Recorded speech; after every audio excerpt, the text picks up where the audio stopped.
ಅಖಿಲಾಂಡ ಕೋಟಿ ಬ್ರಹ್ಮಾಂಡ ನಾಯಕ ರಾಜಾದಿರಾಜ ಯೋಗಿರಾಜ ಪರಬ್ರಹ್ಮ ಶ್ರೀ ಸಚ್ಚಿದಾನಂದ ಸದ್ಗುರು ಸಾಯಿನಾಥ್ ಮಹಾರಾಜ್ ಕಿ ಜೈ.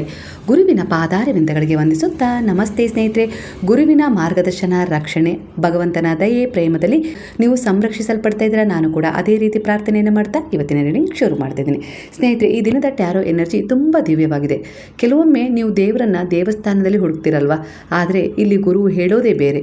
ನೀವು ಯಾರಿಗಾದರೂ ಸಹಾಯ ಮಾಡಿದಾಗ, ಒಬ್ಬರ ಕಣ್ಣೀರನ್ನು ಒರೆಸಿದಾಗ, ಒಬ್ಬರಿಗೆ ಧೈರ್ಯ ತುಂಬಿದಾಗ, ಅದೇ ಕ್ಷಣದಲ್ಲಿ ನೀವು ದೇವರ ಸೇವೆಯನ್ನು ಮಾಡ್ತಿದ್ದೀರಾ ಅನ್ನುವ ಒಂದು ಗಂಭೀರವಾದ ಸಂದೇಶ ಇಲ್ಲಿ ನಿಮಗೆ ಮೊದಲನೇದಾಗಿ ಸಿಗ್ತಾ ಇದೆ. ಇದು ನಿಮ್ಮ ಸ್ವಭಾವವಾಗಿದೆ. ಇದೇ ಇಲ್ಲಿ ಕನೆಕ್ಟ್ ಆಗಿದೆ ಎನರ್ಜಿ ಮೂಲಕ. ಈ ಒಂದು ರೀಡಿಂಗ್ ಕೇವಲ ಒಂದು ಸೂಚನೆ ಅಲ್ಲ, ಒಂದು ಊಹೆ ಅಲ್ಲ, ಒಂದು ಭವಿಷ್ಯವಾಣಿಯೂ ಅಲ್ಲ. ಇದು ನಿಮ್ಮ ಆತ್ಮದ ಒಂದು ಮುನ್ಸೂಚನೆಯಾಗಿದೆ. ನಿಮ್ಮ ಜೀವನದ ಉದ್ದೇಶವನ್ನು ನೆನಪಿಸುವ ಒಂದು ಡಿವೈನ್ ಕರೆಯಾಗಿದೆ ಅನ್ನೋ ರೀತಿಯಲ್ಲಿ ಕನೆಕ್ಟ್ ಆಗ್ತಿದೆ ಎನರ್ಜಿ. ಇಲ್ಲಿ ಮೊದಲನೇದಾಗಿ ನಿಮಗೆ ಯಾವ ರೀತಿ ಎನರ್ಜಿ ಕನೆಕ್ಟ್ ಆಗ್ತದೆ ಅಂದರೆ ಭಕ್ತಿ ಯೋಗ. ಅಂದರೆ ಕೇವಲ ಪೂಜೆ, ಮಂತ್ರ, ದೇವಸ್ಥಾನ ಅಲ್ಲ, ಇದು ಸಂಪೂರ್ಣ ಸಮರ್ಪಣೆಯ ಒಂದು ಭಾವ ಆಗಿರುತ್ತೆ. ನೀವೀಗ ಸ್ಪಿರಿಚುವಲ್ ಅವೇಕ್ನಿಂಗ್ ಪೇಸ್ನಲ್ಲಿ ಇದ್ದೀರಾ ಅಂದರೆ ನಿಮ್ಮ ಆತ್ಮ ದೇವರ ಎನರ್ಜಿಗೆ ಹತ್ತಿರವಾಗ್ತಾ ಇದೆ. ಹತ್ತಿರವಾಗಿದೆ ಅನ್ನೋ ರೀತಿಯಲ್ಲೇ ಕಾಣಿಸ್ತಾ ಇದೆ. ನೀವು ನಿಮಗೆ ಇಲ್ಲಿ ಒಂದು ಮಾರ್ಗದರ್ಶನವನ್ನು ಕೊಡ್ತಾ ಇದ್ದಾರೆ. ನಿಮ್ಮಲ್ಲಿ ಅಳಿದುಳಿದ ಒಂದು ಈಗೋ ಆಗಿರ್ಬೋದು, ಅಹಂಕಾರ, ಅಹಂ ಆಗಿರ್ಬೋದು, ಅದನ್ನು ಬಿಡಿಸಿ ಸೆರೆಂಡರ್ ಭಾವವನ್ನು ಕಲಿಸ್ತಾ ಇದ್ದಾರೆ ಅನ್ನೋ ರೀತಿಯಲ್ಲಿ ಎನರ್ಜಿ ಕನೆಕ್ಟ್ ಆಗ್ತದೆ. ನಿಮ್ಮ ಎನರ್ಜಿಗೆ ಇದು ಯಾವ ರೀತಿ ಕನೆಕ್ಟ್ ಆಗುತ್ತೆ ಅನ್ನೋದನ್ನು ನೀವೇ ಅರ್ಥ ಮಾಡ್ಕೊಳ್ಬೇಕು. ನಿಮ್ಮ ಜೀವನದಲ್ಲಿ ನಡೆಯುವ ಕೆಲವು ನೋವುಗಳು ಕೂಡ ನಿಮ್ಮ ಆತ್ಮವನ್ನು ಶುದ್ಧಿಗೊಳಿಸಲು ಬರ್ತಾ ಇದ್ದಾವೆ ಅನ್ನೋ ರೀತಿಯಲ್ಲಿ ಕಾಣಿಸ್ತಾ ಇದೆ. ಹಾಗೆ ಭಕ್ತಿ ಯೋಗ ಎನರ್ಜಿ ಇರುವವರು ಸಾಮಾನ್ಯವಾಗಿ ನೀವು ಇತರರ ನೋವು ಬೇಗ ಅರ್ಥ ಮಾಡ್ಕೊಳ್ತೀರಾ. ಒಂಟಿತನವನ್ನು ಕೂಡ ಅನುಭವಿಸ್ತೀರಾ. ಕೆಲವು ಬಾರಿ ಜೀವನದಲ್ಲಿ ಅರ್ಥವನ್ನೇ ಹುಡುಕ್ತಾ ಸಾಕ್ತಾ ಇರ್ತೀರ. ಹಣಕ್ಕಿಂತ ಶಾಂತಿಗೆ, ನೆಮ್ಮದಿಗೆ ಬೆಲೆ ಕೊಡಬೇಕು ಅಂಥೇಳಿ ಈಗ ನಿಮ್ಮ ಭಾವನೆ ಬದಲಾಗ್ತಾ ಇದೆ. ದೇವರ ಜೊತೆ ಅಂದರೆ ಭಗವಂತನ ಜೊತೆ, ನೀವು ನಂಬಿದ ಗುರುವಿನ ಜೊತೆ ಇನ್ವಿಸಿಬಲ್ ಅಂದರೆ ಅದೃಶ್ಯವಾಗಿ ಒಂದು ಕನೆಕ್ಷನ್ ಫೀಲ್ ಮಾಡ್ತಾ ಇದ್ದೀರಾ. ನೀವು ಖಂಡಿತ ಅವರ ಜೊತೆ ನನಗೊಂದು ಕನೆಕ್ಷನ್ ಇದೆ, ಒಂದು ಸಂಪರ್ಕ ಇದೆ, ಅವರು ನನಗೆ ಕಮ್ಯುನಿಕೇಟ್ ಆಗ್ತಾ ಇದ್ದಾರೆ. ನಾನು ಬಯಸಿದಾಗಲೆಲ್ಲ ಅವರು ನನಗೆ ಹತ್ತಿರ ಬರ್ತಾ ಇದ್ದಾರೆ, ನನಗೆ ಸಮಾಧಾನ ಕೊಡ್ತಾ ಇದ್ದಾರೆ, ಅಂದರೆ ನನಗೆ ಮಾರ್ಗದರ್ಶನ ಸಿಗ್ತಾ ಇದೆ, ನನಗೆ ಸಹಾಯ ಸಿಗ್ತಾ ಇದೆ ಅವರಿಂದ ಅನ್ನೋ ರೀತಿಯಲ್ಲಿ ನೀವು ಅವರ ಜೊತೆ ಒಂದು ದೈವಿಕವಾಗಿ ಒಂದು ಅದೃಶ್ಯವಾದ ಒಂದು ಕಮ್ಯುನಿಕೇಷನ್ ಅಂದರೆ ಒಂದು ಸಂಪರ್ಕದಲ್ಲಿ ಇದ್ದೀರಾ ಅನ್ನೋ ರೀತಿಯಲ್ಲಿ ಮಾತನಾಡ್ತಾ ಇದ್ದೀರಾ. ಹಾಗೆ ಅವರು ನಿಮ್ಮ ಜೊತೆಗಿರುವ ಫೀಲನ್ನು ಮಾಡ್ತಾ ಇದ್ದೀರಾ. ಅದರ ಅನುಭವ ಕೂಡ ನಿಮಗೆ ಕೆಲವೊಂದು ಸಾರಿ ತುಂಬಾ ನಿಮ್ಮ ಜೀವನದಲ್ಲಿ ಪರಿಹಾರಗಳ ಮೂಲಕ ಸಿಕ್ಕಿದೆ ಅನ್ನೋ ರೀತಿಯಲ್ಲಿ ಕೂಡ ನೀವು ಅದಕ್ಕೆ ಒಂದು ಕೃತಜ್ಞತೆಯನ್ನು ಸಲ್ಲಿಸ್ತಾ ಇದ್ದೀರಾ ಈ ಸಮಯದಲ್ಲಿ ಅನ್ನೋ ರೀತಿಯಲ್ಲಿ ಬರ್ತಾ ಇದೆ. ಹಾಗೆ ನೀವು ಬಾಬಾರವರನ್ನು ಈಗ ಅಂದರೆ ನೀವು ನಂಬಿದ ದೇವರನ್ನು ಹೊರಗೆ ಹುಡುಕೋದಕ್ಕಿಂತ ಈಗ ನಿಮ್ಮ ಹೃದಯದೊಳಗೆ ಅವರ ಉಪಸ್ಥಿತಿ ಇದೆ ಅನ್ನೋ ರೀತಿಯಲ್ಲಿ ಅನುಭವವನ್ನು ಹೊಂದುತ್ತಾ ಇದ್ದೀರಾ. ಹಾಗಾಗಿ ಈಗ ನೀವು ಅರ್ಥ ಮಾಡ್ಕೊಂಡ್ಬಿಟ್ಟಿದ್ದೀರಾ ಒಂದು ಪ್ರಸ್ತುತ ಒಂದು ವಾಸ್ತವ ಸ್ಥಿತಿಯನ್ನು. ದೇವರ ಸೇವೆ ಅಂದರೆ ಕೇವಲ ಅದು ಪೂಜೆ ಅಲ್ಲ, ಒಂದು ಮನುಷ್ಯತ್ವ, ಮಾನವೀಯತೆಯ ಒಂದು ಒಳಗೊಂಡ ಸೇವೆ ಆಗಿರುತ್ತೆ. ಅದು ದೇವರ ಸೇವೆ ಆಗಿರುತ್ತೆ ಅನ್ನೋ ರೀತಿಯಲ್ಲಿ ನೀವು ಈಗ ಮನವರಿಕೆಯನ್ನು ಮಾಡ್ಕೊಂಡಿದ್ದೀರಾ. ನಿಮ್ಮ ಒಂದು ಈ ಒಂದು ಸ್ವಭಾವ ಹಾಗೆ ನಿಮ್ಮ ಪ್ರಾರ್ಥನೆ ಯಾರದ್ದೋ ಒಂದು ಜೀವನವನ್ನು ಉಳಿಸ್ತಾ ಇದೆ, ಹಾಗೆ ಬದಲಾಯಿಸ್ತಾ ಇದೆ ಅನ್ನೋ ರೀತಿಯಲ್ಲಿ ಕನೆಕ್ಟ್ ಆಗ್ತದೆ. ಈಗ ನೀವು ತುಂಬ ಒಂದು ಸಂಘರ್ಷದ ಸ್ಥಿತಿಯಲ್ಲಿ ನಿಂತಿದ್ದೀರಾ, ಆದರೆ ಖಂಡಿತ ನಿಮ್ಮ ಒಂದು ಪ್ರೇಯರ್ ಇರ್ಬೋದು, ಹಾಗೆ ನೀವು ನಂಬಿದ ಒಂದು ಒಳ್ಳೆಯ ಉದ್ದೇಶದ ಕರ್ಮ ಇರ್ಬೋದು, ಹಾಗೆ ನೀವು ನಿಮ್ಮ ಮನಸ್ಸಲ್ಲಿ ಯಾವ ರೀತಿ ನಿಮ್ಮನ್ನು ನೀವು ಬದಲಾವಣೆ ಮಾಡ್ಕೊಂಡಿದ್ದೀರೋ ಆ ಒಂದು ವಿಚಾರ ಇದೆಯಲ್ಲ, ಅದು ಯಾರನ್ನೋ ಬದಲಾಯಿಸ್ತಾ ಇದೆ, ಯಾರನ್ನೋ ಉಳಿಸ್ತಾ ಇದೆ ಅನ್ನೋ ರೀತಿಯಲ್ಲಿ ಕಾಣಿಸ್ತಾ ಇದೆ ಎನರ್ಜಿ. ಖಂಡಿತ ನಿಮ್ಮ ಒಂದು ಒಳ್ಳೆಯ ಉದ್ದೇಶಕ್ಕೆ ಇದೇ ಪ್ರತಿಫಲ. ಅಂದರೆ ಯಾರೂ ಮಾಡದ ಸಹಾಯವನ್ನು ನಿಮ್ಮದೇ ಒಂದು ಪ್ರಾರ್ಥನೆ, ಆದ ಒಂದು ಒಳ್ಳೆಯ ಉದ್ದೇಶದ ಕರ್ಮ ನಿಮಗೆ ಸಹಾಯ ಮಾಡ್ತಾ ಇದೆ ಈ ಸಮಯದಲ್ಲಿ. ಅಂದ್ರೆ ಒಂದು ಗುಣಪಡಿಸುವ ಎನರ್ಜಿಯನ್ನು ಹೊಂದಿದ್ದೀರಾ, ಅಂದ್ರೆ ನೀವೊಂದು ಹೀಲರ್ ಎನರ್ಜಿಯನ್ನು ಈ ಸಮಯದಲ್ಲಿ ಹೊಂದಿದ್ದೀರಾ. ಅಂದ್ರೆ ಇದು ನಿಮ್ಮ ಶ್ರಮದ ಫಲ ಆಗಿದೆ. ನೀವು ಭಗವಂತನಲ್ಲಿ ನಂಬಿಕೆ ಇಟ್ಟು ಶರಣಾಗಿ ಒಳ್ಳೆಯ ಉದ್ದೇಶದ ಕರ್ಮಗಳತ್ತ ಸಾಗಿದ ಪರಿಣಾಮವಾಗಿ ನಿಮ್ಮ ಜೀವನದಲ್ಲಿ ನೀವು ಒಬ್ಬ ಹೀಲರ್ ಎನರ್ಜಿಯನ್ನು ಹೊಂದಿದ್ದೀರಾ ಅನ್ನೋ ರೀತಿಯಲ್ಲಿ ಕನೆಕ್ಟ್ ಮಾಡ್ತಾ ಇದೆ ಎನರ್ಜಿ. ಅಂದರೆ ನೀವು ಆಡುವ ಮಾತುಗಳಿಂದ ಜನರಿಗೆ ಶಾಂತಿ ಸಿಗುತ್ತೆ. ಹಾಗೆ ನಿಮ್ಮ ಒಂದು ಸನಿಹ ಅವರಿಗೆ ಒಂದು ಸುರಕ್ಷಿತ ಭಾವವನ್ನು ಕೊಡ್ತಾ ಇದೆ, ಕಂಫರ್ಟ್ ಫೀಲ್ ಮಾಡಿಸ್ತಾ ಇದೆ ಇನ್ನೊಬ್ಬರಿಗೆ. ಹಾಗೆ ಗುರುವು ನಿಮ್ಮ ಮೂಲಕ ಕೆಲಸ ಮಾಡ್ತಾ ಇದ್ದಾರೆ, ನಾನು ಅದನ್ನು ಇನ್ನೊಬ್ಬರಿಗೆ ಕೊಡ್ತಾ ಇದ್ದೀನಿ ಅನ್ನೋ ಫೀಲ್ ಕೂಡ ಇದೆ. ಅಂದರೆ ಕೃತಜ್ಞತೆಯ ಒಂದು ಅನುಭವ ಕೂಡ ನೀವು ಪ್ರಕೃತಿಗೆ ಸಲ್ಲಿಸ್ತಾ ಇದ್ದೀರಾ. ಈ ರೀತಿ ಎನರ್ಜಿ ಇದೆ ನಿಮ್ಮಲ್ಲಿ. ಅಂದರೆ ಎಮೋಷನಲಿ ನೀವು ತುಂಬ ಆಯಾಸಗೊಳ್ತೀರಾ. ಯಾಕಂದರೆ ನೀವು ಎಲ್ಲರ ಪೇನನ್ನು ಅಬ್ಸರ್ವ್ ಮಾಡ್ತಾ ಇದ್ದೀರಾ, ಕೇಳ್ತಾ ಇದ್ದೀರಾ. ಅಂದರೆ ಯಾರೋ ನಿಮ್ಮ ಹತ್ರ ಏನೋ ಹೇಳ್ಕೊಂಡಾಗ ಅದಕ್ಕೆ ಬೇಗನೆ ಸ್ಪಂದಿಸ್ತಾ ಇದ್ದೀರಾ. ಇದರಿಂದ ಏನಾಗುತ್ತೆ, ಅವರ ಒಂದು ನೋವಿನ ಅನುಭವ ನಿಮ್ಮ ದೇಹಕ್ಕೆ ಒಳಪಟ್ಟು ಅಂದರೆ ಹೀಲ್ ಮಾಡ್ತಾರೆ ಅಂತಾರಲ್ಲ, ಅದು ಇದೇ ರೀತಿ. ಅಂದರೆ ನೀವು ಬೇಗನೆ ಆಯಾಸಗೊಂಡ್ಬಿಡ್ತೀರಾ.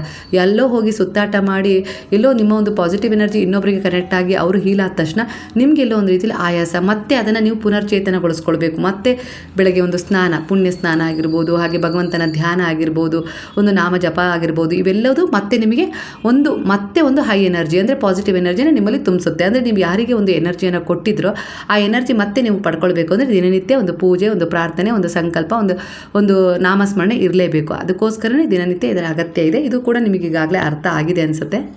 ಪೂಜೆ ಯಾಕೆ ಮಾಡಬೇಕು, ನಾಮಸ್ಮರಣೆ ಯಾಕೆ ಮಾಡಬೇಕು ಅಂದರೆ ಅದು ನಿಮ್ಮನ್ನು ನಿಮ್ಮ ಜೀವನವನ್ನು ಸುಧಾರಿಸ್ಕೊಳ್ಳೋಕೆ ಅಷ್ಟೇ ಅಲ್ಲ, ನೀವು ಯಾರನ್ನು ಬದಲಾಯಿಸಬೇಕು ಅಂತ ಇದ್ದೀರೋ, ಹಾಗೆ ಯಾರಿಗೆ ಒಂದು ಭರವಸೆ ಕೊಟ್ಟು ಅವರನ್ನು ಒಂದು ಒಳ್ಳೆಯ ಕಡೆ ಕರ್ಕೊಂಡು ಬರಬೇಕು ಅಂತ ಇರ್ತೀರೋ ಅವರ ಒಂದು ನೆಗೆಟಿವ್ ಎನರ್ಜಿಯನ್ನು ಕೂಡ ನಿಮ್ಮ ಪಾಸಿಟಿವ್ ಎನರ್ಜಿ ಅಬ್ಸರ್ವ್ ಮಾಡ್ಕೊಳ್ಳುತ್ತೆ. ಅಂದರೆ ಅವರಿಗೆ ನಿಮ್ಮ ಪಾಸಿಟಿವ್ ಎನರ್ಜಿಯನ್ನು ಕೊಟ್ಟು ನೀವು ಅವರ ನೆಗೆಟಿವ್ ಎನರ್ಜಿಯನ್ನು ಅಬ್ಸರ್ವ್ ಮಾಡ್ಕೊಳ್ಳೋದ್ರಿಂದ ಕೂಡ ಕೆಲವೊಂದು ಸಾರಿ ಹಾಗಾಗಿ ಅದು ನಿಮ್ಮ ಮಗು ಒಂದು ದಾರಿ ತಪ್ಪಿದೆ, ಇಲ್ಲ ಗಂಡ ದಾರಿ ತಪ್ಪಿದ್ದಾರೆ, ಇಲ್ಲ ಯಾವುದೋ ರೀತಿ ಒಂದು ಸಂಬಂಧವನ್ನು ಸರಿಪಡಿಸಬೇಕು, ಅದರಿಂದ ತುಂಬ ನಿಮಗೆ ನೋವು ಆಗ್ತಾಯಿದೆ. ಹಾಗಾಗಿ ನೀವು ಪದೇ ಪದೇ ಅವರ ಹತ್ರ ಹೋಗಿ ನಿಮ್ಮ ಒಂದು ಒಳ್ಳೆಯ ಉದ್ದೇಶದ ಒಂದು ಕರ್ಮದ ಅನುಸಾರವಾಗಿ ಅವರಿಗೆ ಬುದ್ಧಿ ಹೇಳ್ತೀರಾ, ಇಲ್ಲ ಅವರಿಗೆ ಸರಿಪಡಿಸಲಿಕ್ಕೆ ಸಹಾಯ ಮಾಡ್ತೀರಾ, ಅವರನ್ನು ತಿದ್ಕೊಳ್ಳೋಕೆ ಅವಕಾಶ ಕೊಡ್ತೀರಾ ಅಂದರೆ ಅವರು ನಿಮ್ಮ ಎದುರಿಗೆ ನಿಂತು ನಿಮ್ಮ ಒಂದು ಶಕ್ತಿಯನ್ನು ಹೀರ್ಕೊಂಡ್ಬಿಡ್ತಾರೆ. ಆ ಸಮಯದಲ್ಲಿ ಅವರು ಸುಧಾರಣೆ ಆಗ್ತಾರೆ, ಮತ್ತು ಆ ಆಯಾಸ ನಿಮಗೆ ಬರುತ್ತೆ. ಹಾಗಾಗಿ ನೀವು ದಿನನಿತ್ಯ ಪೂಜೆ, ಪುನಸ್ಕಾರ, ಭಜನೆ ಹಾಗೆ ಒಂದು ನಾಮಸ್ಮರಣೆಯನ್ನು ಮಾಡ್ತಾನೆ ಇರಬೇಕು ಅಂತೇಳಿ ಬರ್ತದೆ.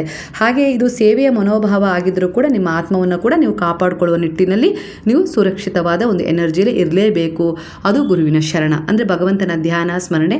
ನೀವು ಯಾರದ್ದೇ ಒಂದು ಎನರ್ಜಿಯನ್ನು ನಿಮಗೆ ತಗೊಂಡು ನೀವು ಅವರನ್ನು ಹೀಲ್ ಮಾಡಿದ್ರು ಕೂಡ ಭಗವಂತನ ಎನರ್ಜಿ ನಿಮಗೆ ಅನವರತವಾಗಿ ಸಿಗ್ತಾ ಇರುತ್ತೆ ಅನ್ನೋ ಸೂಚನೆ ಇಲ್ಲಿ ಸಿಗ್ತಾ ಇದೆ. ಅಂದರೆ ಅವರ ಶರಣದಲ್ಲಿ ಇದ್ದೀರಾ ಅನ್ನೋದಕ್ಕೆ ಮಾತ್ರ ಅದು ನಿಮಗೆ ಕನೆಕ್ಟ್ ಆಗುತ್ತೆ ಎನರ್ಜಿ. ಅಂದರೆ ಹೇಗಪ್ಪ ಅಂದರೆ ಇಲ್ಲಿ ಭಗವಂತನನ್ನು ನಂಬಲ್ಲ, ನಾನು ಒಳ್ಳೆಯ ಉದ್ದೇಶದ ಕರ್ಮಗಳನ್ನು ಮಾಡ್ತೀನಿ, ನನಗೆ ಯಾವುದೇ ರೀತಿ ದೇವರು ಹಾಗೆ ಗುರು ಯಾವುದ್ರ ಮೇಲೂ ನನಗೆ ವಿಶ್ವಾಸ ಇಲ್ಲ, ಆದರೆ ಮನುಷ್ಯತ್ವ ಮಾನವೀಯತೆಯಿಂದ ನಾನು ವರ್ತಿಸ್ತಾ ಇದ್ದೀನಿ ಅಲ್ವಾ. ಇದು ನಿಮ್ಮ ಒಂದು ಮನಸ್ಥಿತಿ. ಆದರೆ ಇಲ್ಲಿ ನೀವು ಆ ರೀತಿ ಕೆಲಸ ಮಾಡ್ತಾ ಇರ್ತೀರಾ, ಹಾಗೆ ಕಷ್ಟದಲ್ಲಿ ಸ್ಪಂದಿಸ್ತೀರಾ, ಅವರ ಒಂದು ನೋವನ್ನು ಕೇಳ್ತೀರಾ, ದುಃಖವನ್ನು ಆಲಿಸ್ತೀರಾ, ನಿಮಗೂ ಆ ವೇದನೆಯ ಅನುಭವ ಆಗುತ್ತೆ, ಆಯಾಸ ಆಗಿಬಿಡುತ್ತೆ.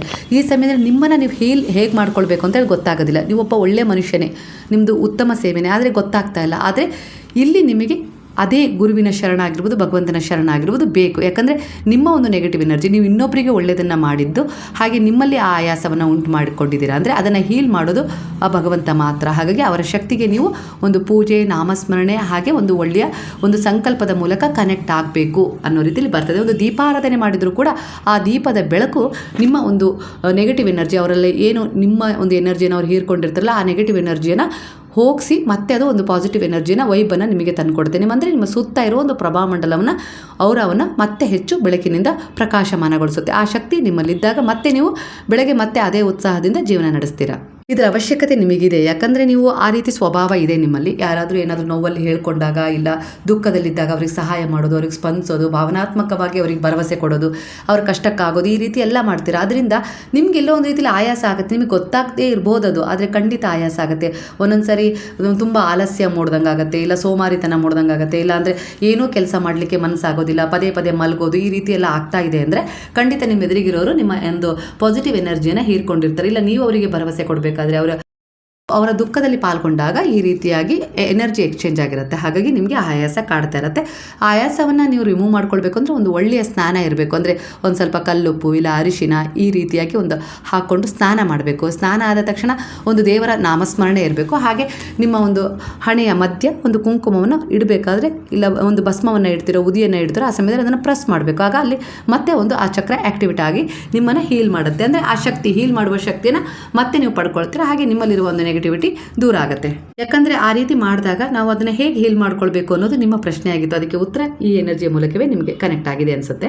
ಈ ರೀತಿಯಾಗಿ ನೀವು ಎಲ್ಲೇ ದೂರದ ಪ್ರಯಾಣ ಮಾಡಿದಾಗ, ಮದುವೆಗೆ ಹೋದಾಗ, ಇಲ್ಲ ಎಲ್ಲೋ ಹೋದಾಗ, ಫಂಕ್ಷನಿಗೆ ಹೋದಾಗ ನೀವು ಆ ಒಂದು ಗುಂಪಲ್ಲಿ ತುಂಬ ಪ್ರಕಾಶಮಾನವಾಗಿ ಕಾಣಿಸ್ತಾ ಇರ್ತೀರ. ಅಂದರೆ ಈ ರೀತಿ ಆಯಾಸ ಕೂಡ ನಿಮಗಾಗಿದೆ, ಆ ರೀತಿಯ ಅನುಭವ ಆಗ್ತಾ ಇದೆ ಅಂದರೆ ಖಂಡಿತ ಒಂದು ಉಪ್ಪು ನೀರಿನ ಸ್ನಾನವನ್ನು ಮಾಡಿ, ಹಾಗೆ ಒಂದು ಸ್ವಲ್ಪ ಉಗುರು ಬೆಚ್ಚಿನ ನೀರನ್ನು ತಗೊಂಡು ಅದರಲ್ಲಿ ಉಪ್ಪು ಹಾಕಿ, ಕಲ್ಲುಪ್ಪನ್ನು ಹಾಕಿ ನಿಮ್ಮ ಕಾಲುಗಳನ್ನು ಇಟ್ಟು ಒಂದು 20 ನಿಮಿಷ ಇಟ್ಟು ನನ್ನಲ್ಲಿರುವ ಎಲ್ಲ ರೀತಿಯ ಒಂದು ನಕಾರಾತ್ಮಕ ಪ್ರಭಾವ ದೂರ ಆಗ್ತಾ ಇದೆ ಅನ್ನೋ ರೀತಿಲಿ, ಯಾರದ್ದೊಂದು ಎನರ್ಜಿ ನನ್ನ ಮೇಲೆ ಪರಿಣಾಮ ಬೀರಿದೆಯೋ ನೆಗೆಟಿವ್ ಎನರ್ಜಿ, ಅದು ಈ ಉಪ್ಪು ನೀರಿನಲ್ಲಿ ಹೋಗ್ತಾ ಇದೆ ಅನ್ನೋ ರೀತಿಲಿ ಹೇಳಿಕೊಂಡು ಉಪ್ಪು ನೀರಲ್ಲಿ ಕಾಲಿಟ್ಟು ನಂತರ ಅದನ್ನು ಚೆಲ್ಲಿ ರಾತ್ರಿ ಆರಾಮಾಗಿ ಮಲ್ಕೊಂಡ್ಬಿಡಿ. ಖಂಡಿತ ಬೆಳಗ್ಗೆ ಮತ್ತೆ ಅದೇ ಉತ್ಸಾಹದಿಂದ ಮುಂದೆ ಹೋಗ್ತೀರಾ. ಇದು ಒಂದು ಪರಿಹಾರವಾಗಿರುತ್ತೆ. ನಾನು ವೈಯಕ್ತಿಕವಾಗಿ ಕೊಡ್ತೀನಿ, ಆದರೆ ಇಲ್ಲಿ ನಾನು ಇವತ್ತು ನಿಮಗೆ ಈ ರೀಡಿಂಗ್ ಮೂಲಕನೇ ಕೊಟ್ಟಿದ್ದೀನಿ. ನೀವು ಈ ಒಂದು ಆಯಾಸ, ಯಾರಿಗೋ ಭರವಸೆ ಕೊಟ್ಟಾಗ ನಿಮ್ಮಲ್ಲಿ ಒಂದು ಆಲಸ್ಯ ಮೂಡೋದು, ಹಾಗೆ ಸೋಮಾರಿತನ ಮೂಡೋದು, ನಿದ್ದೆ ಹೆಚ್ಚಾಗೋದು, ಒಂದು ಕೆಲಸ ಮಾಡದೇ ಇರೋ ಭಾವನೆ ಮೂಡ್ತಾ ಇದೆ ಅಂದರೆ ನೀವೀಗ ಅದೇ ಒಂದು ಫೀಲಲ್ಲಿ ಇದ್ದೀರಾ ಅನ್ನೋ ರೀತಿಯಲ್ಲಿ ಕನೆಕ್ಟ್ ಆಗ್ತಾ ಇದೆ ಎನರ್ಜಿ. ಹಾಗಾಗಿ ಇಲ್ಲಿ ನಿಮ್ಮ ಆತ್ಮವನ್ನು ಕೂಡ ಕೆಲವೊಂದು ಸಾರಿ ನೀವು ಹೀಲ್ ಮಾಡ್ಕೊಳ್ಬೇಕು. ಅಂದರೆ ದೈಹಿಕವಾಗಿ, ಮಾನಸಿಕವಾಗಿ ಅನ್ನೋ ರೀತಿಯಲ್ಲಿ ಬರ್ತಾ ಇದೆ. ಇವತ್ತು ನೈಟ್ ಕೂಡ ಮಾಡ್ಬೋದು, ಇಲ್ಲ ಶನಿವಾರದ ದಿನ ಉಪ್ಪು ನೀರು, ಹಾಗೆ ಭಾನುವಾರದ ದಿನ ಉಪ್ಪು ನೀರು, ಗುರುವಾರದ ದಿನ ಉಪ್ಪು ನೀರಿನ ಸ್ನಾನವನ್ನು ಮಾಡ್ಬೋದು. ಖಂಡಿತ ವಾರದಲ್ಲಿ 1-2 ಬಾರಿ ಅಂತೂ ನೀವು ಖಂಡಿತ ಮಾಡ್ಬೋದು, ಗುರುವಾರ ಭಾನುವಾರ. ಇಲ್ಲಿ ಬಹಳ ನಿಮಗೆ ಆಯಾಸ ಆಗ್ತಾ ಇದೆ ಅಂದರೆ ಖಂಡಿತ ನಾಳೆ ಮತ್ತು ನಾಡಿದ್ದು 2 ದಿನವೂ ನೀವು ಮಾಡ್ಬೋದು. ನಿಮ್ಮ ಹೃದಯ ತುಂಬ ಅಂದರೆ ತುಂಬ ಕೊಟ್ಟಿದೆ ಇನ್ನೊಬ್ರಿಗೋಸ್ಕರ, ಆದರೆ ಇಲ್ಲಿ ಗುರುವು ನಿಮಗೆ ಒಂದು ಡಿವೈನ್ ಟ್ರೂತ್ ನೆನಪು ಮಾಡ್ತಾ ಇದ್ದಾರೆ. ಏನಪ್ಪ ಅಂದರೆ ಒಂದು ಸತ್ಯದ ಅರಿವನ್ನು ಮಾಡಿಸ್ತಾ ಇದ್ದಾರೆ.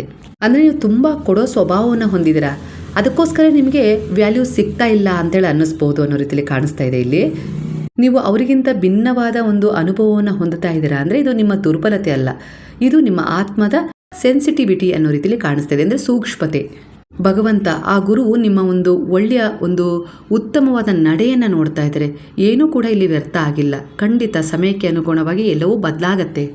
ನಿಮಗೆ ಯಾರೋ ಪ್ರತಿ ಬಾರಿ ನೀವು ದುರ್ಬಲರು ಅನ್ನುವ ಭಾವನೆಯನ್ನು ಮೂಡಿಸ್ತಾ ಇದ್ದಾರೆ. ಅವರು ನಿಮಗಿಂತ ಉತ್ತಮ ಅನ್ನೋದನ್ನು ಸಾಬೀತುಪಡಿಸಲು ಪ್ರಯತ್ನ ಪಡ್ತಾ ಇದ್ದಾರೆ. ಅದು ನಿಮ್ಮವರೇ ಆಗಿರ್ಬೋದು, ನಿಮ್ಮ ವೈಯಕ್ತಿಕ ಸಂಬಂಧ, ಪ್ರೀತಿಯ ಸಂಬಂಧದಲ್ಲಾಗಿರ್ಬೋದು, ಇಲ್ಲ ಸ್ನೇಹಿತರಾಗಿರ್ಬೋದು, ಇಲ್ಲ ನೀವು ಕೆಲಸ ಮಾಡ್ತಾ ಇರುವ ಜಾಗದಲ್ಲಾಗಿರ್ಬೋದು.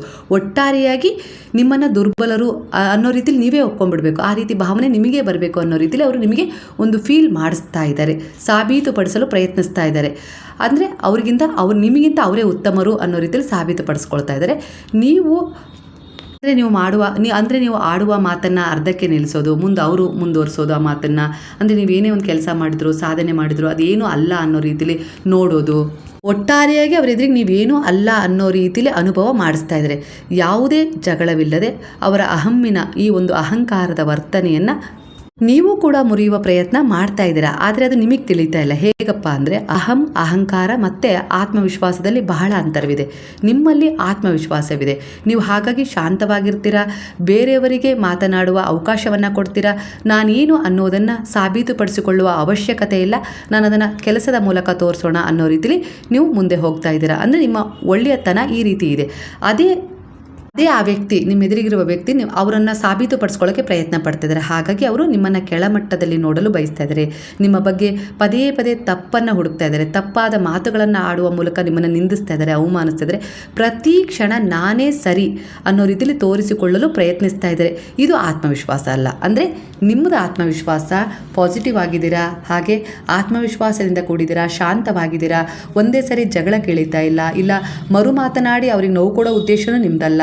ಸ್ವಲ್ಪ ಸಮಯವನ್ನು, ಪರಿಸ್ಥಿತಿಯನ್ನು ಸಂಭಾಳಿಸ್ತಾ ಇದ್ದೀರಾ, ಸ್ವಲ್ಪ ಅವಕಾಶ ಕೊಡೋಣ ಅನ್ನೋ ರೀತಿಯಲ್ಲಿ. ಆದರೆ ಅವ್ರದ್ದು ಆತ್ಮವಿಶ್ವಾಸ ಅಲ್ಲ, ಇದು ಅವರ ಬಗ್ಗೆ ಅವರಿಗೆ ಇರೋ ಅಪನಂಬಿಕೆ. ಅಂದರೆ ನಿಮ್ಮಲ್ಲಿರುವ ಆತ್ಮವಿಶ್ವಾಸ, ನಿಮ್ಮಲ್ಲಿರುವ ಒಳ್ಳೆಯತನ, ಒಳ್ಳೆಯ ಉದ್ದೇಶ, ಈ ಒಂದು ನಿಲುವು ಅಂದರೆ ವ್ಯಕ್ತಿತ್ವ ಇರುತ್ತಲ್ಲ, ಅದನ್ನು ಕಂಡು ಎಲ್ಲೋ ಒಂದು ರೀತಿಯಲ್ಲಿ ಅವರಿಗೆ ಇರಿಟೇಟ್ ಫೀಲ್ ಆಗ್ತಾ ಇದೆ. ಅಂದರೆ ನನಗೆ ಯಾಕೆ ಆ ರೀತಿ ವ್ಯಕ್ತಿತ್ವ ಇಲ್ಲ, ನಾನು ಯಾಕೆ ಅವರ ಹಾಗಿಲ್ಲ ಅನ್ನೋ ರೀತಿಯಲ್ಲಿ ಅವ್ರಿಗೆ ಅನ್ನಿಸ್ತಾ ಇದೆ. ಹಾಗಾಗಿ ಅವರು ನಿಮಗೆ ಈ ರೀತಿ ಒತ್ತಡ ಹೇರಿ ನಿಮ್ಮ ಮೇಲೆ ಆ ರೀತಿ ನೀವು ದುರ್ಬಲರು ಅನ್ನುವ ಭಾವನೆಯನ್ನು ಮೂಡಿಸುವ ಪ್ರಯತ್ನ ಇಲ್ಲಿ ಮಾಡ್ತಾ ಇದ್ದಾರೆ. ಆದರೆ ಅವರು ಒಳಗಿನಿಂದ ಸ್ಟ್ರಾಂಗ್ ಆಗಿಲ್ಲ. ಆದರೆ ನೀವು ಒಳಗಿನಿಂದ ಆತ್ಮವಿಶ್ವಾಸದಿಂದ ಸ್ಟ್ರಾಂಗ್ ಆಗಿದ್ದಾರೆ. ಅವರು ಅಹಂಕಾರದ ತೋರಿಕೆಯ ಭಾವದಿಂದ ಸ್ಟ್ರಾಂಗ್ ಆಗಿದ್ದಾರೆ ಅನ್ನೋ ರೀತಿಯಲ್ಲಿ ಬರ್ತಾ ಇದೆ. ಇದು ನಿಮ್ಮ ಈಗಿನ ಮನಸ್ಥಿತಿ ಅನಿಸುತ್ತೆ. ನಿಮಗಿದು ನಡೀತಾ ಇದೆ ನಿಮ್ಮ ಜೀವನದಲ್ಲಿ, ವೈಯಕ್ತಿಕ, ಅದು ಗಂಡ ಹೆಂಡತಿಯ ಸಂಬಂಧದಲ್ಲಾಗಿರ್ಬೋದು, ಪ್ರೀತಿಯ ವಿಚಾರದಲ್ಲಾಗಿರ್ಬೋದು. ನೀವು ಅವರು ಕರೆದಾಗಲೆಲ್ಲ ಅವೈಲೇಬಲ್ ಆಗ್ತೀರಾ, ಹೋಗ್ತೀರಾ, ಮೀಟ್ ಆಗ್ತೀರಾ. ನೀವೇನಾದರೂ ಹೇಳಬೇಕು ಅಂದರೆ ಅವರಿಗೆ ಕೇಳೋಕ್ಕೆ ಸಮಯ ಇಲ್ಲ ಏನಾದರೂ ಕಾರಣ ಕೊಡ್ತಾ ಇರ್ಬೋದು, ಇಲ್ಲ ಹಾಗೆ ಹೀಗೆ ಅಂತೇಳಿ ಉದಾಹರಣೆ ಕೂಡ ಕೊಟ್ಟು ತಳ್ತಾ ಇರ್ಬೋದು. ಯಾಕಂದರೆ ನೀವು ಪದೇ ಪದೇ ಅವೈಲೇಬಲ್ ಆಗಿ ಸಿಗ್ತಾ ಇದ್ದೀರಾ ಅವರಿಗೆ, ದೂರ ಎಲ್ಲೂ ಇಲ್ಲ. ಯಾವಾಗಲೂ ನನ್ನ ಜೊತೆಗೆ ಇರ್ತಾರೆ ಬಿಡು, ನಾನು ಹೇಳಿದಾಗಲೆಲ್ಲ ನಂಗೆ ಸಿಗ್ತಾರೆ, ಮಾತಾಡ್ತಾರೆ ಅನ್ನೋ ರೀತಿಯಲ್ಲಿ ಅವರು ನಿಮ್ಮ ಬಗ್ಗೆ ತಾತ್ಸಾರವನ್ನು ತೋರಿಸ್ತಾ ಇದ್ದಾರೆ. ಇಂತಹ ಒಂದು ಅನಿವಾರ್ಯವಾದ ಸಂದರ್ಭದಲ್ಲಿ ನೀವು ಅವರಿಗೆ ಅವೈಲೇಬಲ್ ಆಗೋದನ್ನು ನಿಲ್ಲಿಸಬೇಕು. ಸ್ವಲ್ಪ ನಾನೂ ಕೂಡ ಸ್ವಮೌಲ್ಯವನ್ನು ಹೊಂದಿದ್ದೀನಿ, ಗೌರವವನ್ನು ಹೊಂದಿದ್ದೀನಿ ಅನ್ನೋ ರೀತಿಯಲ್ಲಿ, ನನಗೂ ಕೂಡ ಒಂದು ಬೆಲೆ ಇದೆ ಅನ್ನೋ ರೀತಿಯಲ್ಲಿ ನೀವು ನಿಮಗೆ ಗೌರವ ಬೆಲೆಯನ್ನು ಕೊಂಡ್ಕೊಳ್ಳುವ ಸಮಯ ಬಂದಿದೆ. ಈಗ ತುಂಬ ಅವರಿಗೆ ಅವೈಲೇಬಲ್ ಆಗೋದು ಬೇಡ, ಅವರು ಬಯಸ್ದಾಗಲೆಲ್ಲ ಅನ್ನೋ ರೀತಿಯಲ್ಲಿ ಕಾಣಿಸ್ತದೆ. ವೈಯಕ್ತಿಕ ಸಂಬಂಧನೇ ಆಗಿರ್ಬೋದು, ಪ್ರೀತಿಯ ವಿಚಾರ, ಇನ್ಯಾವುದೇ ರೀತಿ ಕೆಲಸ ಕಾರ್ಯಗಳಲ್ಲೇ ತೊಗೊಂಡಿರ್ಬೋದು, ಆ ಜಾಗದಲ್ಲೇ ಆಗಿರ್ಬೋದು. ಅಂದರೆ ಏನೋ ಒಂದು ಕೆಲಸ ಆಗಬೇಕು, ಇಲ್ಲಾಂದರೆ ಅವರಿಂದ ಏನೋ ಸಹಾಯ ಆಗಬೇಕು ಅನ್ನೋ ರೀತಿಲಿ ಇದ್ದಾಗ ನಿಮ್ಮನ್ನು ಅವರು ಪದೇ ಪದೇ ಉಪಯೋಗಿಸ್ಕೊಳ್ಳೋ ಪ್ರಯತ್ನ ಪಡ್ತಾಯಿದ್ರೆ, ಅಂದರೆ ಆಗೋದಿದ್ದರೆ ಖಂಡಿತ ಆಗತ್ತೆ. ನಿಮ್ಮ ಒಂದು ಒಳ್ಳೆಯ ಉದ್ದೇಶಕ್ಕೆ ಖಂಡಿತ ಅದು ನಿಮಗೆ ಸಿಕ್ಕೇ ಸಿಗುತ್ತೆ. ಹಾಗಂತ ಅನಿವಾರ್ಯವಾಗಿ ನಿಮ್ಮನ್ನು, ನಿಮ್ಮ ಸ್ವಮೌಲ್ಯವನ್ನು ಅವರೆದುರಿಗೆ ಕಳ್ಕೊಳ್ಳೋದು ಬೇಡ ಅನ್ನೋ ರೀತಿಯಲ್ಲಿ ಬರ್ತಾ ಇದೆ. ಈ ರೀತಿಯಾಗಿ ನೀವು ಅವ್ರ ಮೇಲೆ ತುಂಬ ಡಿಪೆಂಡ್ ಆಗಿರ್ತೀರಾ, ಅನಿವಾರ್ಯವಾಗಿ ಬದುಕ್ತಾ ಇರ್ತೀರಾ. ಅವ್ರು ಹೇಳಿದ್ದಕ್ಕೆಲ್ಲ ಸರಿ ಅಂತ ಇರ್ತೀರಾ. ಹೌದು ನಂದೇನೋ ತಪ್ಪಿರ್ಬೋದು, ಇಲ್ಲ ಪರಿಸ್ಥಿತಿಯನ್ನು ಕುಟುಂಬವನ್ನು ಸಂಭಾಳಿಸ್ಬೇಕು ಅಂದಾಗ ಅನಿವಾರ್ಯವಾಗಿ ಒಪ್ಕೊಂಡ್ಬಿಡ್ಬೇಕು, ಸುಮ್ಮನೆ ಜಗಳ ಆಗುತ್ತೆ, ಇಲ್ಲ ಸಮಸ್ಯೆ ಆಗುತ್ತೆ ಅನ್ನೋ ರೀತಿಲಿ ನಿಮ್ಮ ಸ್ವಾಭಿಮಾನವನ್ನು ಬಿಟ್ಟು ಬದುಕ್ತಾ ಇರ್ತೀರಾ ಅಂದಾಗ ಇಂಥ ಸಮಯದಲ್ಲಿ ನಿಮಗೂ ತುಂಬ ಆಯಾಸ ಆಗಿರತ್ತಾಗಲಿ, ಸುಸ್ತಾಗಿರುತ್ತೆ. ಎಷ್ಟು ದಿನ ಹೀಗೆ ಇರೋದು ಅನ್ನೋ ರೀತಿಲಿ ಒಂದು ಸಾರಿ ನೀವು ಮೌನವಾಗ್ತೀರಾ. ಇಲ್ಲ ಅಂದರೆ ಅವರು ನಿಮ್ಮನ್ನು ಬಯಸ್ತಾ ಆಗಲಿಲ್ಲ, ಇಲ್ಲ ನಿಮ್ಮ ಒಂದು ಏನೋ ಒಂದು ಸೇವೆಯನ್ನು ಬಯಸ್ತಾ ಆಗಲಿಲ್ಲ, ನೀವು ಎಲ್ಲೋ ಒಂದು ರೀತಿಲಿ ಸ್ವಲ್ಪ ಸಮಯ ತೊಗೊಳ್ತೀರಾ ಅಂದ ಕ್ಷಣ ಅವ್ರಿಗೆ ಏನು ಅನಿಸುತ್ತೆ, ಅವ್ರು ಕೇಳ್ತಾರೆ, ಏನಾಯಿತು, ಯಾಕೆ ಹೀಗಾಗಿದೆಯಾ, ಯಾಕೆ ಸುಮ್ಮನೆ ಇದೆಯಾ, ಯಾಕೆ ಮೌನವಾಗಿದೆಯಾ, ಯಾಕೆ ಬದಲಾಗಿದೆಯಾ ಅನ್ನೋ ರೀತಿಲಿ ಪ್ರಶ್ನೆ ಮಾಡ್ತಾರೆ. ಆಗ ಅವರಿಗೆಲ್ಲೋ ಒಂದು ರೀತಿಲಿ ಅನ್ಸಕ್ಕೆ ಶುರುವಾಗತ್ತೆ. ಅಂದರೆ ನೋಡಿ, ಇಷ್ಟು ದಿನ ನೀವು ಅವ್ರು ಹೇಳಿದಾಗಲೆಲ್ಲ ಕೇಳ್ತಾ ಇದ್ದಾಗ ಅವರಿಗೆ ನಿಮ್ಮ ಬೆಲೆ ಗೊತ್ತಾಗಲಿಲ್ಲ. ಒಂದೇ ಒಂದು ಕ್ಷಣ ಮೌನಕ್ಕೆ ಹೋಗಿ ಹಾಗೆ ಅವ್ರು ಹೇಳಿದ ಸಮಯಕ್ಕೆ ಅವರಿಗೇನು ಸಿಗದೆ ಹೋದಾಗ ನಿಮ್ಮ ಬೆಲೆ ಏನು ಅಂತೇಳಿ ಅವ್ರಿಗೆ ಗೊತ್ತಾಗತ್ತೆ ಅನ್ನೋ ರೀತಿಲಿ. ಕೆಲವೊಂದು ಸಾರಿ ಅದು ಮಕ್ಕಳಿಗಾಗಿರ್ಬೋದು, ಗಂಡ ಹೆಂಡತಿ ಯಾವುದೇ ರೀತಿಯ ಸಂಬಂಧಕ್ಕಾಗಿರ್ಬೋದು, ಅನಿವಾರ್ಯವಾಗಿ ಅಂಟ್ಕೊಳ್ಳೋದಕ್ಕಿಂತ ಕೆಲವೊಂದು ಸಾರಿ ನಿಮ್ಮ ಬೆಲೆ ಏನು ಅಂತೇಳಿ ತಿಳಿಸೋದು ಕೂಡ ಅವಶ್ಯಕವಾಗಿರುತ್ತೆ. ಸಂಬಂಧ ಚೆನ್ನಾಗಿರಬೇಕು ಅಂದರೆ ಹೇಗಾದರೂ ಸಂಬಂಧ ಚೆನ್ನಾಗೇ ಇರುತ್ತೆ. ನೀವು ಅನಿವಾರ್ಯವಾಗಿ ತಲೆಬಾಗಬೇಕು, ದುರ್ಬಲತೆಯಿಂದ ಇರಬೇಕು ಅಂತಲೇ ಇಲ್ಲ ಅಲ್ವಾ. ಸ್ವಮೌಲ್ಯವನ್ನು ಕಳ್ಕೊಂಡು ಅಲ್ವಾ, ಅವರಿಗೆ ನಿಮ್ಮ ಬೆಲೆ ತಿಳಿದು ಅವರು ನಿಮ್ಮ ಕಾಳಜಿಯನ್ನು ಪ್ರೀತಿಯನ್ನು ಅರ್ಥ ಮಾಡಿಕೊಂಡು ಬೆಲೆ ಕೊಡಬೇಕು ಅಂದರೆ ಅವರೇ ಪರಿವರ್ತನೆ ಆಗಬೇಕು. ಅದಕ್ಕೊಂದು ಅವಕಾಶ ಕೊಟ್ಟು ನೋಡಿ. ಅಂದರೆ ಯಾವ ವಸ್ತುವೇ ಆಗಲಿ, ಯಾವ ವ್ಯಕ್ತಿಯೇ ಆಗಲಿ, ಯಾವ ವಿಚಾರವೇ ಆಗಲಿ ಸುಲಭವಾಗಿ ಅಂದರೆ ಶ್ರಮವಿಲ್ಲದೆ ಸಿಕ್ಕಾಗ ಅದರ ಬೆಲೆ ಕಡಿಮೆನೇ.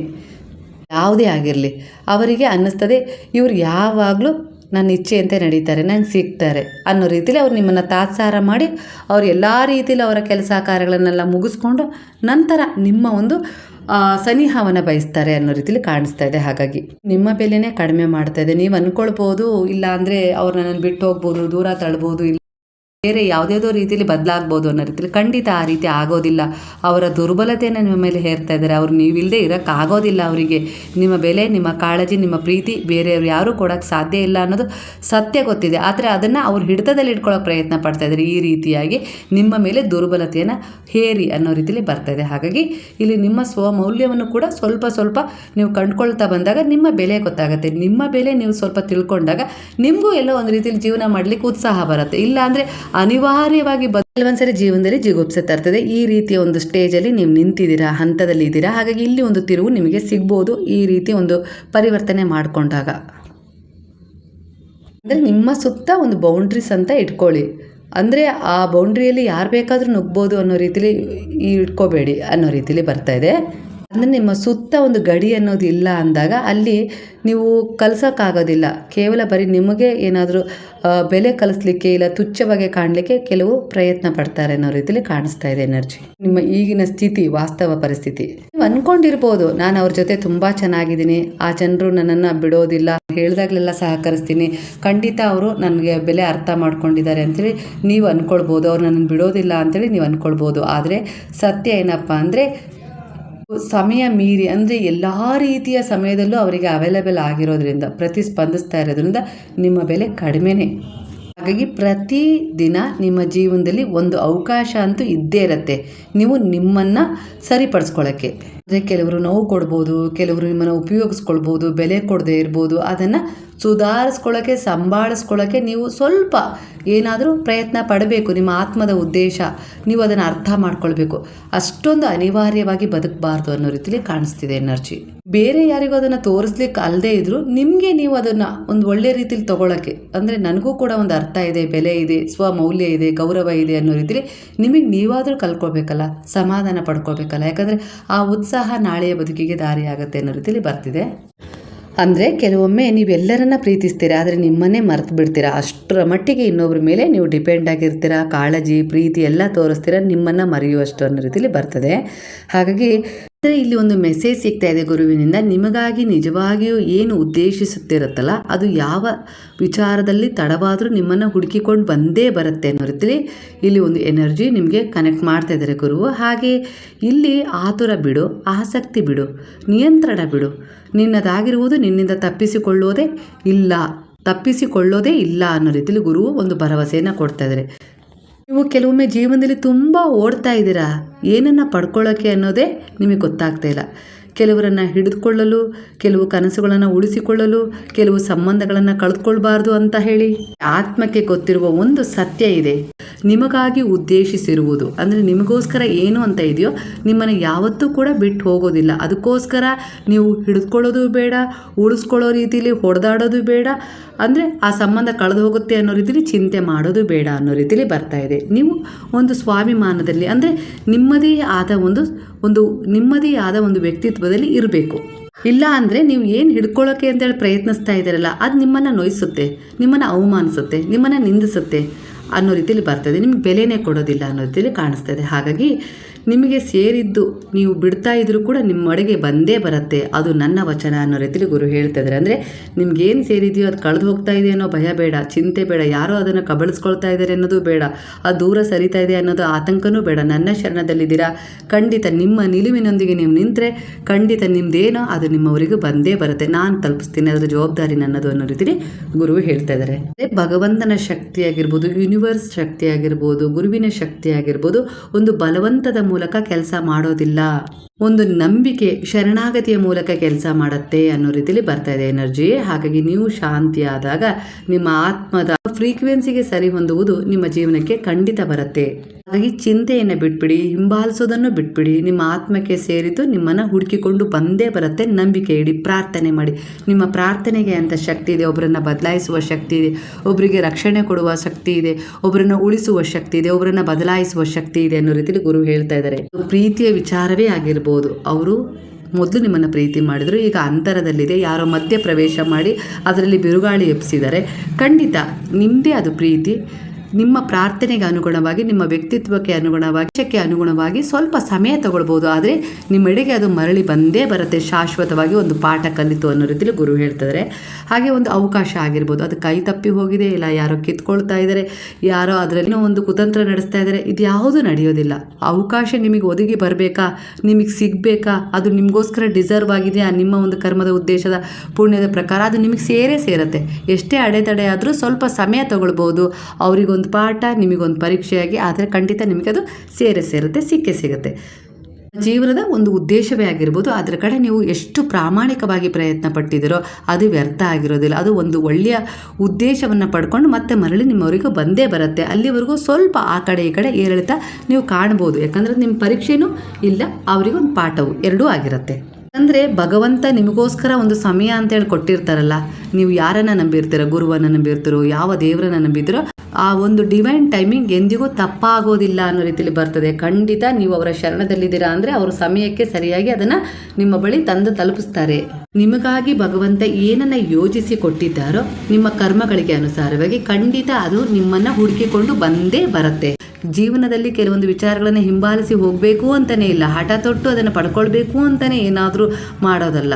ಸ್ವೀಕರಿಸಬೇಕು ಅಂಥೇಳಿ ಒಂದು ಪಾಸಿಟಿವ್ ಎನರ್ಜಿಲಿ ಒಂದು ಪ್ರಾರ್ಥನೆ ಮಾಡ್ತಾ ನಿಮ್ಮ ಕೆಲಸವನ್ನು ಮಾಡ್ತಾ ಇರ್ತಾರಲ್ಲ ಪ್ರಾಮಾಣಿಕವಾಗಿ, ಖಂಡಿತ ನಿಮ್ಗೇನು ಬೇಕೋ ಅದು ತಾನಾಗಿ ನಿಮಗೆ ಸಿಗಲು ಪ್ರಾರಂಭ ಆಗುತ್ತೆ ಅನ್ನೋ ರೀತಿಯಲ್ಲಿ ಗುರು ಹೇಳ್ತಾ ಇದ್ದಾರೆ. ಒಮ್ಮೆ ನಿಮ್ಮ ಆತ್ಮ ಹೆಚ್ಚು ನೋವನ್ನು ಅನುಭವಿಸ್ತಾ ಇದೆ ಅಂದರೆ ಯಾಕಂದರೆ ಅದು ಸಾಮಾನ್ಯ ಆತ್ಮ ಅಲ್ಲ, ನಿಮ್ಮದೇ ಆದ ಒಂದು ಆತ್ಮದ ಉದ್ದೇಶದಿಂದ ಆ ನೋವನ್ನು ಅನುಭವಿಸ್ತಾ ಇರುತ್ತೆ. ಯಾಕಂದರೆ ಅದೇ ಅದನ್ನು ಬಯಸಿ ಬಂದಿರುತ್ತೆ. ಆಳವಾದ ಆತ್ಮಗಳಿಗೆ ಜೀವನ ಸದಾ ಸುಲಭವಾಗಿರುವುದಿಲ್ಲ. ಅವರು ಹೆಚ್ಚು ಅನುಭವಿಸ್ತಾರೆ, ಹೆಚ್ಚು ಪ್ರೀತಿಸ್ತಾರೆ, ಹೆಚ್ಚು ಒಡೆದು ಹೋಗ್ತಾರೆ ಕೆಲವೊಂದು ವಿಚಾರಗಳಲ್ಲಿ. ಆದರೆ ಇಲ್ಲಿ ನೋವಿನ ನಂತರ ನಿಮ್ಮ ಆತ್ಮ ಇನ್ನಷ್ಟು ಜಾಗೃತವಾಗುತ್ತೆ. ಹಾಗೆ ಅದು ಏನು ಪಡ್ಕೊಳ್ಬೇಕು ಅಂತೇಳಿ ಇಲ್ಲಿ ಬಂದಿರುತ್ತೋ ಅದನ್ನು ಸಫರ್ ಮಾಡೋದ್ರೂ ಪಡ್ಕೊಳ್ಳುತ್ತೆ. ಹಾಗಾಗಿ ನೀವು ಕೆಲವರು ಎನರ್ಜಿಗೆ ಇಲ್ಲಿ ಕನೆಕ್ಟ್ ಆಗ್ತಾರೆ. ಅಂದರೆ ಈ ಭೂಮಿ ದೊಡ್ಡದಿಲ್ಲ, ತುಂಬ ಚಿಕ್ಕದಾಗಿದೆ. ಹಾಗಾಗಿ ನೀವು ಮರು ಸಿಗ್ತಾ ಇದ್ದೀರಾ ಒಬ್ರಿಗೊಬ್ರು. ಮರು ಅದೇ ವಿಚಾರಗಳು, ಪದೇ ಅದೇ ವಿಚಾರಗಳು ನಿಮ್ಮ ಜೀವನದಲ್ಲಿ ಜರುಗ್ತವೆ. ಅಂಥದ್ದೇ ವ್ಯಕ್ತಿತ್ವಗಳು ಎದುರಾಗ್ತವೆ. ನಾನು ಇನ್ಯಾವತ್ತೂ ನಿನ್ನನ್ನು ನೋಡೋದಿಲ್ಲ, ನಿನ್ನ ಸುದ್ದಿಗೆ ಬರಲ್ಲ ಅಂದರೂ ಕೂಡ ಮತ್ತೆ ನಿಮ್ಮ ಸುದ್ದಿಗೆ ಬರ್ತಾರೆ. ಹಾಗೆ ಮತ್ತೆ ನಿಮ್ಮ ಜೀವನದಲ್ಲಿ ಅವರು ಕಾಣಿಸ್ಕೊಳ್ತಾರೆ. ಅದಕ್ಕೆ ಗುರು ಹೇಳ್ತಾ ಇರೋದು, ನೀವು ಏನು ನಿರ್ಧಾರ ಮಾಡಬೇಕಾಗಿಲ್ಲ, ಶರಣಾಗತಿಯಾಗಿ ನಿಮ್ಮ ಪ್ರಾಮಾಣಿಕ ಪ್ರಯತ್ನ ನೀವು ಮಾಡಿ ಕರ್ಮದ ರೂಪದಲ್ಲಿ. ಆ ಕರ್ಮಕ್ಕೆ ಫಲ ಕೊಡೋದು ಯಾವ ಸಮಯದಲ್ಲಿ ಹೇಗೆ ಅನ್ನೋದನ್ನು ನಾನು ನಿರ್ಧಾರ ಮಾಡ್ತೀನಿ ಅನ್ನೋ ರೀತಿಯಲ್ಲಿ ಮತ್ತೊಂದು ಮೆಸೇಜ್ ಸಿಗ್ತದೆ. ಹಾಗೆ ನೀವು ದುನಿಯ ಸೇವೆಯನ್ನು ಮಾಡ್ತಾ ಇದ್ದೀರಾ, ಹಾಗೆ ಸಚ್ಚರಿತ್ರೆ ಪಾರಾಯಣವನ್ನು ಮಾಡ್ತಾ ಇದ್ದೀರಾ, ಹಾಗೆ ಹೊಸದಾಗಿ ಗುರುವಿನ ವ್ರತವನ್ನು ಪ್ರಾರಂಭ ಮಾಡಿದರೆ ಖಂಡಿತ ನಿಮ್ಮ ಸಂಕಲ್ಪ ಏನಿದೆ ಅದು ವ್ಯರ್ಥ ಆಗೋದಿಲ್ಲ, ಖಂಡಿತ ಕೈಗೂಡುತ್ತೆ ಅನ್ನೋ ರೀತಿಯಲ್ಲಿ ಗುರುವು ಒಂದು ಆಶೀರ್ವಾದವನ್ನು ಕೊಡ್ತಾ ಇದ್ದಾರೆ. ಹಾಗೆ ನೀವು ಶಿರಡಿಗೆ ಹೋಗುವ ಕನಸು ನೆರವೇರಿದೆ. ಈಗ ನೀವು ಕೃತಜ್ಞತೆಯನ್ನು ಸಲ್ಲಿಸ್ತಾ ಇದ್ದೀರಾ ಭಗವಂತನಿಗೆ. ಹಾಗೆ ಇನ್ನೂ ಕೆಲವರು ಸಿದ್ಧತೆ ಮಾಡ್ಕೊಳ್ತಾ ಇದ್ದೀರಾ. ಖಂಡಿತ ಸಮಯಕ್ಕೆ ಅನುಗುಣವಾಗಿಯೇ ಕರೆಸ್ಕೊಳ್ಳೋದವರು. ನೀವು ಬಯಸಿದರೆ ಅದಾಗೋದಿಲ್ಲ, ಗುರು ಬಯಸಬೇಕು. ಅಲ್ಲಿವರೆಗೂ ನಿಷ್ಠೆಯಿಂದ ಒಂದು ಪ್ರಾಮಾಣಿಕ ಪ್ರಾರ್ಥನೆ ಇರಲಿ, ಖಂಡಿತ ನಡೆಯುತ್ತೆ. ಅಂದರೆ ನೀವು ನೋವಲ್ಲ, ಅಂದರೆ ನೀವು ಒಂದು ನೋವಲ್ಲ, ನಿಮ್ಮ ಜೀವನವೂ ಕೂಡ ನೋವಿನಿಂದ ಕೂಡಿಲ್ಲ. ನೀವು ಆ ನೋವನ್ನು ನೋಡ್ತಾ ಇರುವ ಒಂದು ಸಾಕ್ಷಿಯಾಗಿದ್ದೀರಾ ಅನ್ನೋ ರೀತಿಯಲ್ಲಿ ಕಾಣಿಸ್ತಾ ಇದೆ ಎನರ್ಜಿ. ಜೀವನದಲ್ಲಿ ಏನೇ ಒಡೆದು ಹೋದರೂ ನಿಮ್ಮ ಆತ್ಮದ ಮೂಲ ಸ್ವರೂಪ ಒಡೆಯೋದಿಲ್ಲ. ಅದನ್ನು ನೆನಪಿರಲಿ.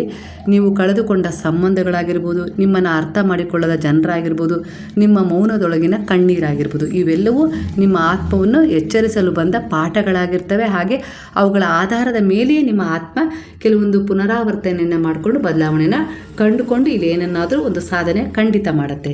ಇಲ್ಲಿ ಬರುವ ನೋವನ್ನು ತಳ್ಳಬೇಕು ಅಂತ ಏನಿಲ್ಲ, ತಳ್ಳೋ ಪ್ರಯತ್ನವನ್ನು ಮಾಡಬೇಡಿ. ಅದನ್ನು ಸಂಪೂರ್ಣವಾಗಿ ಅನುಭವಿಸಿ, ಅಂದರೆ ಎದುರಿಸಿ. ಆ ಒಂದು ಯಾವುದೇ ಒಂದು ಪರಿಸ್ಥಿತಿ ಎದುರಾಗಿದೆ, ಯಾರೋ ಸಮಸ್ಯೆ ಮಾಡ್ತಿದ್ರೆ, ಏನೋ ನಡೀತಾ ಇದೆ ಅಂದರೆ ಅದರಿಂದ ಓಡಿದಷ್ಟು ಅದು ಹಿಂದೆ ಬರ್ತಾನೆ ಇರುತ್ತೆ ದೊಡ್ಡ ಬೆಟ್ಟವಾಗಿ. ಅದೇ ನೀವು ನಿಂತು ಅದನ್ನು ಎದುರಿಸ್ತೀನಿ ಅನ್ನೋ ರೀತಿಯಲ್ಲಿ ಬಂದಾಗ ಖಂಡಿತ ಅದು ಸಣ್ಣದಾಗಿ ಕಾಣುತ್ತೆ, ನೀವು ಅದರ ಎದುರಿಗೆ ದೊಡ್ಡದಾಗಿ ಕಾಣ್ತೀರಿ. ಯಾಕಂದರೆ ನೀವು ಭಗವಂತನ ರಕ್ಷಣೆಯಲ್ಲಿರ್ತೀರ, ಸಹಾಯವನ್ನು ಕೂಡ ಬೇಡಿರ್ತೀರಲ್ಲ, ಹಾಗಾಗಿ ಅವರ ಸಹಾಯ ನಿಮಗೆ ಸಿಕ್ಕಿರುತ್ತೆ ಆ ಸಮಯದಲ್ಲಿ.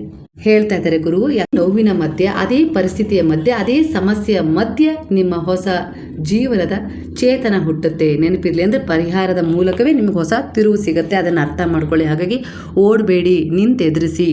ಈಗ ನೀವು ಅನುಭವಿಸ್ತಾ ಇರುವ ಒಂದು ಸಫರಿಂಗ್ ಅಂದರೆ ಹೋರಾಟ ಇದೆಯಲ್ಲ, ಅದು ಶಿಕ್ಷೆ ಅಲ್ಲ, ಅದು ನಿಮ್ಮ ಆತ್ಮದ ಪರಿವರ್ತನೆ, ನಿಮ್ಮ ಜೀವನದ ಪುನರಾವರ್ತನೆ, ಹೊಸ ಅಧ್ಯಾಯವಾಗಿರುತ್ತೆ. ಕೆಲವೊಮ್ಮೆ ಗುರುವು ನಿಮ್ಮ ಹೃದಯವನ್ನು ಒಡೆಯಬಹುದು. ಅಂದರೆ ನೀವು ಕೇಳಿದ್ದನ್ನು ಕೊಡದೇ ಇರ್ಬೋದು, ಇಲ್ಲ ಅಂದರೆ ನೀವು ಬಯಸಿದ್ದು ನಡೀದೇ ಇರ್ಬೋದು. ಸಮಯಕ್ಕೆ ಅನುಗುಣವಾಗಿ ನಿಮ್ಮ ಜೀವನದಲ್ಲಿ ನೀವೇನೋ ಅಂದ್ಕೊಂಡಿದ್ದೀರಾ, ಆದರೆ ಇನ್ನೇನೋ ಆಗಿ ನಿಮ್ಮ ಜೀವನದಲ್ಲಿ ಈಗ ಒಂದು ಸಂದಿಗ್ಧ ಸ್ಥಿತಿಯಲ್ಲಿ ನಿಂತಿದ್ದೀರಾ.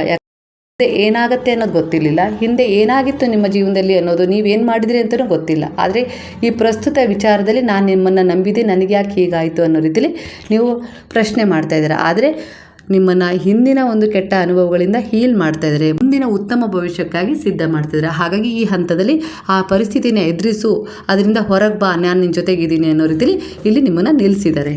ಈಗ ಒಂಟಿತನದ ಅನುಭವ ಆಗಿರ್ಬೋದು, ಇಲ್ಲ ಎಲ್ಲರೂ ನನ್ನನ್ನು ಬಿಟ್ಟು ಹೋದರು, ನಾನು ಏನು ಮಾಡೋದು, ಯಾರೂ ನನಗೆ ಸಹಾಯ ಮಾಡಲಿಲ್ಲ, ಎಲ್ಲರೂ ನನ್ನನ್ನು ತಿರಸ್ಕಾರ ಮಾಡಿಬಿಟ್ರು, ಅಂದರೆ ನಮಗೆ ಯಾರೂ ಕಷ್ಟಕ್ಕೆ ಸಹಾಯ ಮಾಡಲಿಲ್ಲ ಅನ್ನೋ ರೀತಿಯಲ್ಲಿ ನಿಮ್ಮ ಆತ್ಮ ತನ್ನ ನಿಜವಾದ ಸ್ವರೂಪವನ್ನು ಹುಡುಕ್ತಾ ಇದೆ ಇಲ್ಲಿ. ಅಂದರೆ ಎಲ್ಲರೂ ಭ್ರಮೆ, ಇಲ್ಲಿ ನಾನೊಬ್ಬನೇ ಸತ್ಯ, ನಾನೇ ಇಲ್ಲಿ ಏನಾದರೂ ಮಾಡಬೇಕು ಅನ್ನೋ ರೀತಿಯಲ್ಲಿ ನಿಮಗೊಂದು ಸತ್ಯವನ್ನು ಹೇಳ್ತಾ ಇದೆ. ನಿನ್ನಿಂದ ಸಾಧ್ಯ, ಮುಂದೆ ಹೋಗು, ಯಾರನ್ನೂ ನಂಬೇಡ. ನೋವು ನಿಮ್ಮೊಳಗಿನ ಕರುಣೆ, ಜ್ಞಾನ ಮತ್ತು ಜಾಗೃತಿಯನ್ನು ಹುಟ್ಟಿಸುವ ಪ್ರಯತ್ನವನ್ನು ಇಲ್ಲಿ ಮಾಡ್ತಿದೆ. ಸಂಬಂಧ ಇರುತ್ತೆ, ತಂದೆ ತಾಯಿ, ಮಕ್ಕಳು, ಅಣ್ಣ ತಂಗಿ, ಇನ್ಯಾವುದೇ ರೀತಿ ಒಂದು ಪ್ರೀತಿ ಸಂಬಂಧ, ಇವೆಲ್ಲವೂ ಎಲ್ಲೋ ಒಂದು ರೀತಿಯಲ್ಲಿ ತುಂಬ ಅಂಟಿಕೊಳ್ಳುವ ವಿಚಾರ. ಅಂದರೆ ತುಂಬ ನೋವು ಕೊಡ್ತವೆ ಇವು, ಏನೇ ಇದರಲ್ಲಿ ವ್ಯತ್ಯಾಸ ಆದರೂ.